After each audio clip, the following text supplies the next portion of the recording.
Hey, everybody, and welcome back for another deep dive. You know how much we love getting into the nitty-gritty of cybersecurity? Absolutely. It's fascinating stuff. And sometimes a little unsettling, Oh, right? yeah, for sure. Especially when we're talking about real-world threats that's already impacting people and system. Exactly, which is exactly what we're diving into today. Vulnerabilities and attacks that are live right now. No hypotheticals, just the facts. The stuff that keeps you up at night. Haha, yeah, pretty much. So to guide us through this digital minefield, we've got three sources lined up. Oh, excellent. First up, we're looking at a news article about a code injection flaw in Craft CMS. And the kicker, it's already being exploited. Yikes, that's never a good sign. Nope, not at all. Then we're shifting gears to the world of ransomware, specifically a Chinese group called Ghost that's been making quite a name for themselves. I heard of those guys. They're a tricky bunch. Oh, yeah, they're definitely ones to watch out for. And finally, we'll wrap things up with a truly mind boggling crypto heist from Bybit. Oh, yeah, that one was a doozy. It really was. They used a whole new level of trickery to nab a staggering amount of money. But we'll get into that later. Looking forward to it. Okay, let's start with that Craft CMS vulnerability. It's a pretty serious issue, especially since it's already being actively exploited. So, for those who might not be familiar, Craft CMS is a popular platform for building websites. Yeah, it's used by a lot of businesses and organizations. Right, and this particular vulnerability, officially known as CVE 2025-23209, has a severity score of 8 out of 10. That's pretty high. Definitely puts it in the critical category. Absolutely. It's a code injection flaw that, if exploited successfully, could allow attackers to run their own code on a website. Which essentially means they could take control of the site, right? Exactly. They could steal data, deface the website, redirect visitors to malicious sites. The possibilities are pretty scary. It's a worst-case scenario for any website owner. For sure. Now, what makes this vulnerability particularly interesting is that it's not a simple smash and grab. Attackers need more than just this flaw to actually take over your site. Oh, really? So what else do they need? Well, they also need to have already compromised your installation's security key. Okay, now you've lost me. What exactly is a security key in this context? It's a good question, and it's crucial to understand why it's such a big deal if it gets compromised.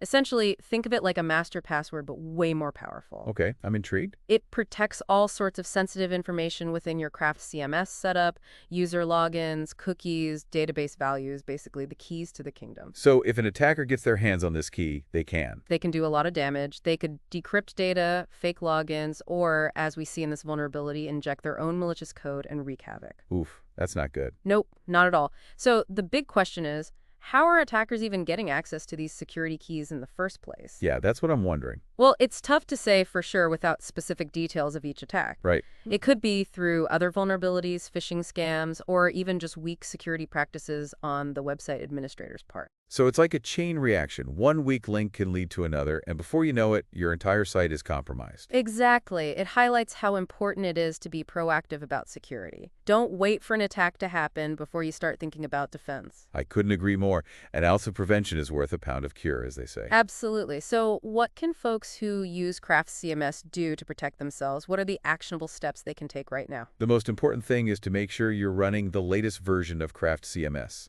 This particular flaw has been patched in the latest releases, so update, update, update. Good advice. But what if someone suspects their security key might already be compromised? If you notice anything fishy going on with your site, unauthorized changes, suspicious activity, generate a new security key immediately. Got it. Patch, protect, and be proactive. Makes sense. All right, let's shift gears now and talk about Ghost, this ransomware group that seems to be popping up everywhere these days. Oh, I've been following their activities. They're quite the enigma. They really are. They've reportedly hit organizations in over 70 countries. That's a massive footprint. Global domination, that's their goal. Haha, maybe.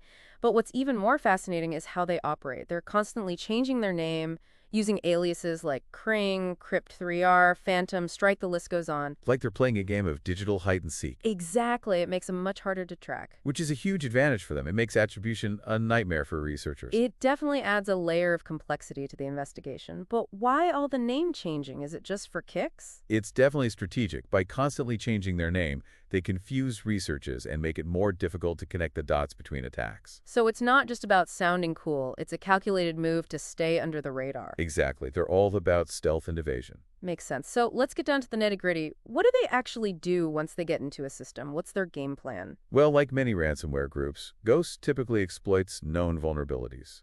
Think weaknesses in web applications, server software, even hardware. So they're looking for any crack in the system they can exploit. Exactly. They're opportunistic, for sure. We've seen them using vulnerabilities in Fortinex's SSL VPN, Adobe Cold Fusion, and even the infamous proxy shell vulnerability in Microsoft Exchange. Wow, they're not picky, are they? Nope, they'll take advantage of any weakness they can find. And once they gain a foothold, they usually install web shells, basically backdoors, that allow them to control the compromised servers. Okay, so they're not just in and out. They're setting up shop and settling in. Exactly. They want to establish a persistent presence within the network and move laterally, searching for valuable data or systems to target. So they're not just after quick smash and grab attacks. They're playing the long game. It seems so. But here's where things get interesting. What sets Ghost apart from many other ransomware groups is their focus. They seem to be more interested in encrypting data than stealing it. Wait, so they're not trying to steal data and threaten to leak it? That seems counterintuitive. It does, doesn't it? You'd think they'd want that extra leverage.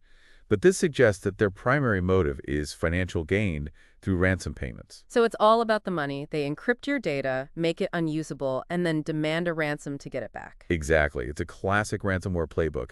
But their focus on encryption, rather than long-term persistence, can actually make them more difficult to defend against. How so? Because they're not hanging around trying to steal data or establish a long-term presence. They get in, encrypt, and get out, leaving organizations scrambling to recover. Yikes, it's like a surgical strike on your data. Precisely. And to make things even trickier, they've used a variety of ransomware executables with names like Krieg.exe, Ghost.exe, Elysiumo.exe, and Locker.exe. So they're constantly changing their tools and tactics, making them even harder to track. Exactly. It's a constant game of cat and mouse. They're evolving, and we need to evolve our defenses to keep pace. Well said. Okay, before we move on to that crazy crypto heist, let's do a quick recap of what we've learned about ghosts so far. Sure. Let's see. They're masters of disguise, constantly changing their name and tactics. Right. They exploit known vulnerabilities to gain access to systems. Yep. And their primary motive is financial gain through encryption and ransom demands. Spot on. Okay, now let's talk about this Bybit crypto heist. I'm still trying to wrap my head around how they pulled it off. We're talking about a $1.5 billion theft. I know. It's one of the largest crypto heists in history. And the craziest part is it wasn't some complex protocol flaw that brought them down. It was their user interface. This is where it gets really interesting. This attack wasn't about exploiting technical vulnerabilities in the code itself. It was about exploiting how humans interact with technology. Okay, I'm all ears. Explain this to me like I'm five. How do you steal $1.5 billion by just manipulating a user interface? It sounds like something out of a movie. Think of it this way. You've got a system, in this case a crypto exchange, with multiple signatories required to approve transactions. It's supposed to be very secure, right? Right, multiple checks and balances. Exactly. But what if the attackers could manipulate what those signatories see on their screens? Wait, are you saying they created a fake version of the Bybit platform? Precisely. They essentially created a fake user interface that looked identical to the real thing. Whoa, that's some next-level trickery. It is. So when the signatories went to approve what they thought were routine transactions, they were actually handing over control of the funds to the attackers. That's insane. So the signatories had no idea they were being tricked. That's the insidious nature of this kind of attack. It preys on trust and familiarity. The signatories were likely so used to seeing the same interface day after day that they didn't notice anything was amiss. That's a scary thought, that even with all the fancy security protocols in place, if someone can manipulate what you see, they can potentially bypass all of that? It highlights a vulnerability that goes beyond the technical realm. It exposes the human element as a potential weak link in even the most secure systems. It's a sobering thought. It makes you realize that security isn't just about technology, it's about people, processes, and understanding the human element. Absolutely. But hold on, how did this even go unnoticed? $1.5 billion walking out the door. You'd think someone would notice. Actually, the attack was detected in real time by Check Point's blockchain threat intel system. They flagged an unusual transaction. So the system worked. In a way, yes. The problem is, by the time the alarm bells were ringing, the damage was already done. Wow, that's a tough pill to swallow. So even with advanced detection systems, there's still a risk. Absolutely. There's no such thing as perfect security. Okay, let's get into the technical weeds for a second. How did the attackers actually pull off this UI manipulation? What did they exploit? They targeted a specific function in the SAFE protocol called exit transaction. Exit transaction, what does that do? It essentially allows for the execution of transactions, but by manipulating specific storage slots, think of them like virtual containers holding data, the attackers were able to redirect funds to their own wallets. Okay, so they basically hijacked the system's internal workings to reroute the money. Exactly. It was a very clever and sophisticated attack. And the scary part is it seems like even multi-sig wallets, which are supposed to be the gold standard of security in the crypto world, are vulnerable to this kind of attack. It definitely challenges the assumption that multi-sig wallets are inherently secure.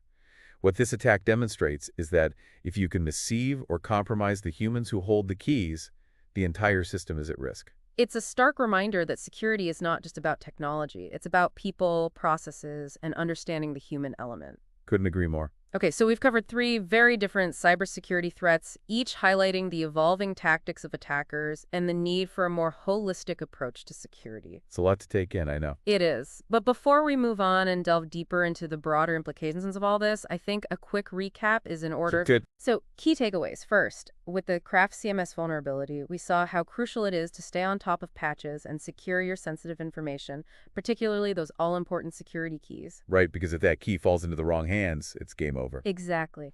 Then we explored the shadowy world of Ghost, a ransomware group that's not just technically skilled, but incredibly adaptable, changing their tactics and tools like a chameleon. And their focus on encryption over data exfiltration is a fascinating twist. It really emphasizes that their main goal is pure financial gain. Absolutely. And finally, we landed on the Bybit heist, a stark reminder that even in the world of decentralized finance, where security is supposed to be paramount, the human element remains a critical vulnerability. It's a wake-up call for the entire industry. Okay, we've got a lot more to unpack, so stay tuned for part 2 of our deep dive where we'll explore those very questions. We'll delve deeper into the evolving threat landscape, the human element of security, and most importantly, what we can all do to stay ahead of the curve. It could be a wild ride. Oh, you know it. All right, so we've painted a pretty unsettling picture of the cybersecurity landscape, right? Yeah, there's definitely some cause for concern. For sure. We've got a CMS vulnerability that hinges on a compromised key, a ransomware group that's playing a game of digital hide-and-seek, and a crypto heist that bypass security by targeting, well, us humans. It's a lot to process. It really is. So where do we even go from here? I mean, how do we grapple with these evolving threats? Well, what strikes me is that these cases, while diverse, all point to a bigger trend, a shift in the cybersecurity landscape. Oh, tell me more. Attackers are becoming more sophisticated, and that's not exactly breaking news. But what's interesting is that they're targeting not just technical weaknesses, but also our trust in digital systems. That's a good point. They're exploiting our reliance on technology, the fact that we trust these systems to work as intended. Exactly, and that raises some serious questions about how we approach security going forward. It's not enough to just focus on building stronger firewalls and more complex encryptions. We need to consider the human factor, the psychology of trust, and how attackers can manipulate that. Okay, so let's talk about that. If we can't rely solely on technical safeguards, what else needs to be done? Well, the reality is we can't simply unplug from the digital world, right? Not really. Not in this day and age. Exactly. So we need a multifaceted approach that tackles both the technical and the human aspects of security. Okay, I like it. Break it down for us. What does that kind of approach actually look like in practice? All right, so on a technical level, it still means staying ahead of the curve, patching vulnerabilities, implementing robust authentication, and constantly monitoring systems. But as we saw with the Bybit heist, that's only half the equation. Right. We need to address that human element, that vulnerability you keep mentioning, but where do we even begin? It starts with good old-fashioned education and awareness. Organizations need to train their employees on cybersecurity best practices. Teach them how to spot a phishing email, create strong passwords, that sort of thing? Exactly. Empower people to be the first line of defense. Makes sense, but how do you actually get people to, internalize these concepts and apply them? Not everyone's a tech whiz. You're right. It's about making security training engaging and relevant, something that sticks. Use real-world examples, relatable scenarios, even humor can help. Keep it light, keep it real. Exactly.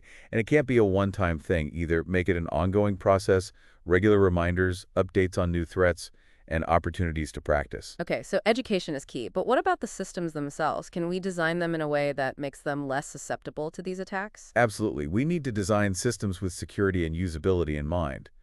Consider how attackers might exploit human psychology and find ways to mitigate those risks. Give me an example. Multi-factor authentication is a great example. It's an extra layer of security, but it needs to be user-friendly. Right, nothing worse than like a security measure that's so convoluted it makes you want to pull your hair out. Exactly. If security measures are too cumbersome or confusing, people will find ways around them, which defeats the purpose. So strike a balance security without sacrificing usability. Precisely. Okay, so we've talked about the big picture stuff, education, design, but let's bring it back to those specific cases we discussed. What actionable steps can organizations and individuals take to protect themselves from those particular threats? I love it, getting down to brass tacks. All right, let's start with the Craft CMS vulnerability. The immediate step, as we mentioned, is to patch any known vulnerabilities and protect that security key. Right. Make sure that key is under lock and key, so to speak. Exactly. But beyond that, strong password policies and multi-factor authentication are crucial wherever possible. Good reminders. And what about those third-party plugins and extensions? Excellent point. Sometimes those can be a backdoor for attackers. Make sure you're only using trusted sources and keeping everything updated. Got it. Okay, what about ransomware groups like Ghost? What's our best defense against those guys? Prevention is key. Regular data backups are essential. So if you get hit, you're not starting from scratch. It's like having an insurance policy for your data. You hope you never have to use it, but it's there just in case. Exactly. You also want robust endpoint protection, network segmentation to limit the damage, and employee education on phishing tactics. Remember, those phishing emails are often the first step in a ransomware attack. Right, those deceptive emails that trick you into clicking on malicious links or opening infected attachments. Exactly. Okay, now for the elephant in the room, the Bybit heist and the whole UI manipulation thing. That one's a doozy. How do you even begin to defend against something like that? It's tricky, no doubt about it. But there are steps you can take to minimize your risk. First and foremost, be wary of anything that seems too good to be true. Those crazy investment opportunities or airdrop offers that promise unbelievable returns. If it sounds too good to be true, it probably is. Exactly, right? Those are often phishing scams designed to steal your crypto. Pay close attention to the website or app you're using. Look for anything that seems off, any red flags. Like a suspicious URL or unexpected pop-ups? Exactly. Check the URL carefully, make sure it's the legitimate site. If you're unsure, contact the company directly through their official channels. Don't just take things at face value, do your due diligence. Precisely. Okay, we've talked a lot about what individuals and organizations can do, but what about the bigger picture? What's the role of governments and policymakers in all of this? Yeah, they have a part to play too, right? Absolutely. Cybersecurity is no longer just a technical issue. It's a national security issue, an economic issue, a societal issue. Governments need to invest in research and development to stay ahead of these emerging threats. We need to be proactive, not reactive. Exactly. We also need clear regulations and standards to protect critical infrastructure and hold organizations accountable for security breaches. So, create a framework that encourages responsible behavior and protects everyone. Right? And it can't just be a national effort either. Cybercrime crosses borders, so we need international cooperation, a coordinated global response. It's a global challenge that requires a global solution. Couldn't agree more. But let's zoom back into the individual level. We talked about education, but what about personal responsibility? What can we do on a personal level to stay safe? Personal responsibility is huge. We can't just rely on companies and governments to protect us. We need to be proactive about our own security. Educate ourselves, practice safe habits, make informed choices. Exactly. It's like wearing a seatbelt. It's there for your protection, but it only works if you actually use it. Great analogy. We have the tools and knowledge, but it's up to us to actually use them. Well said. Okay, so we've covered a multifaceted approach: education, user-centered design, the role of governments and individuals. It's a lot to digest. It is. And I think it's important to acknowledge that for many people, this can feel really overwhelming. It's a constant barrage of bad news about data breaches and vulnerabilities. It can be hard to know where to even start. It can feel paralyzing, like you're powerless to protect yourself. I understand. But here's the thing. Even small steps can make a difference. You don't have to become a cybersecurity expert overnight. Start with the basics: strong passwords, multi-factor authentication, being aware of phishing scams, keeping your software updated. Okay, so start small, build those good habits. Exactly. And don't be afraid to ask for help. There are tons of resources available online, from government agencies to security software companies. So even though the threat landscape is constantly changing and the attackers are getting more sophisticated, there is hope. Absolutely. We're not helpless. By taking a proactive approach, educating ourselves, and working together, we can make the digital world a safer place. Security as a collective effort. Exactly. Okay, I think it's time for a quick recap. What are the big takeaways from this part of our deep dive? All right, let's see. We talked about the need for a multifaceted approach to security, addressing both the technical and the human elements. Right, we can't just focus on technology. We need to consider the people using it, the processes in place, and the psychology of how we interact with these systems. We also discussed the importance of education and user-centered design, making security measures both effective and user-friendly. Absolutely. We need to make it easy for people to do the right thing. And we emphasize the role of governments and individuals in addressing these evolving threats, highlighting the need for clear regulations, international cooperation, and personal responsibility. It's a shared responsibility. We all have a part to play in making the digital world a safer place. Well said. All right, folks, that wraps up part 2 of our deep dive. But before we jump into part 3, where we'll explore some cutting-edge trends and potential solutions, I want to leave you with this thought. Oh, I'm intrigued. We've talked a lot about the threats, the vulnerabilities, the things that can go wrong. But let's not forget that technology can also be an incredible force for good. That's an important point. It's easy to get caught up in the doom and gloom, but we shouldn't lose sight of the positive impact technology has on our lives. Exactly. It connects us, empowers us, helps us solve complex problems. So while we need to be vigilant and aware of the risks, let's not forget to embrace the opportunities that technology offers. It's about finding that balance, security and innovation, protection and progress. Well said. Okay, folks, get ready for part three, where we'll explore the future of cybersecurity, the challenges we face, and the potential solutions on the horizon. It's going to be a fascinating ride. Okay, deep divers, we're back for the final part of our cybersecurity journey, and you know what they say, the future is now. So let's talk about what's on the horizon, those emerging trends in cybersecurity that have you, well, maybe a little nervous. Yeah, there are a few things that keep me up at night. One of the big ones. AI, artificial intelligence, it has incredible potential, but in the wrong hands, it could be a real game changer. AI being used for malicious purposes? That sounds like science fiction. You're saying this is a legitimate concern, though. Oh, absolutely. AI could automate attacks, make them faster, more efficient, more targeted. Imagine AI-powered phishing campaigns, crafting messages that are almost impossible to detect. Wow, okay, so not only are we dealing with human hackers, but now we have to worry about AI-powered attacks as well. It seems like a losing battle. It's a challenge, for sure. But every challenge also presents an opportunity. Oh, I like that optimism in the face of digital threats. Ah, exactly. The good news is that we can use AI to bolster our defenses, too. So it's a double-edged sword, really depends on who's wielding it and what their intentions are. Precisely. We're already seeing AI being used in security solutions, analyzing data, detecting anomalies, responding to threats in real time. So it's like having an AI bodyguard constantly watching over our digital shoulders. Haha, yeah, kind of like that AI could be a powerful ally in this fight, but it's crucial to remember that it's just a tool. Right, a tool that could be used for good or evil. It all comes back to human intentions, ethical considerations. Exactly. We need to ensure AI is developed and used responsibly with safeguards in place, to prevent it from being turned against us. We need those ethical guidelines now before things get out of hand? Absolutely. Okay, so AI is one big trend to watch. What other development in cybersecurity have you thinking ahead? What else is on your radar? Well, the Internet of Things, or IoT, is another area that's exploding, and with it, a whole new set of security challenges. Yeah, it seems like everything is connected to the internet these days. Smart homes, cars, even refrigerators. It's mind-boggling. It is, and it's only going to become more interconnected. But all these connected devices, they're potential entry points for attackers. Right, each device is another door that could be left unlocked. Exactly. And often, these devices prioritize convenience over security. They might have weak passwords, outdated software, or limited security features. It's like having a fortress with a million tiny holes in the walls. Haha, that's a good way to put it. And those holes can be exploited. A compromised IoT device can be used to spy on you, steal data, even disrupt critical infrastructure. Okay, that's definitely unsettling. So what can we do to protect ourselves in this increasingly connected world? Well, awareness is key. When buying a new device, think about its security features. Change the default password immediately.